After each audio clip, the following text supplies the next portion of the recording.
Le vampire affectif. L'amour. Difficile de le définir de façon satisfaisante. Il est trop profond, trop complexe pour être limité à des mots. On dit que l'amour est un sentiment. La définition suivante me paraît plus généreuse qu'une simple définition liée à un sentiment. L'amour serait la volonté de se dépasser dans le but de nourrir sa propre évolution intégrale et celle de l'autre. Un sentiment, certes, mais aussi une force. Une force profonde et indéfinissable qui nous fait évoluer et grandir, et aide également l'élu de notre cœur à s'épanouir. Quand bien même l'amour est une notion complexe à définir, il est plus aisé de reconnaître ce qui n'est pas de l'amour, ni même sa démonstration. Lorsque le prince charmant ou la princesse idéalisée apparaît dans son bel habit blanc, tous les espoirs sont au rendez-vous. Et c'est tout à fait légitime d'espérer être le plus heureux possible en compagnie de cette personne.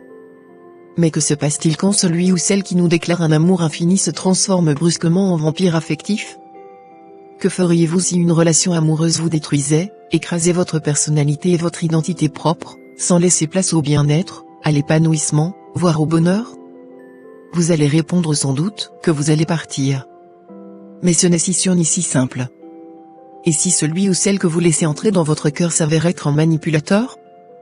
La manipulation mentale est l'outil principal de certains êtres qui nous entourent.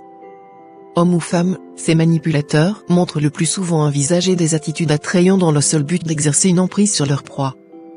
Au début, cela ressemble à des manifestations bien courantes de l'amour.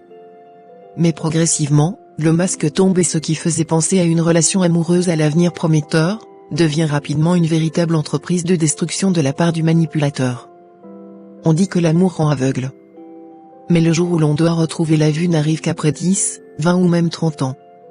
Le réveil est brutal et parfois, on préfère y rester. Gratitude.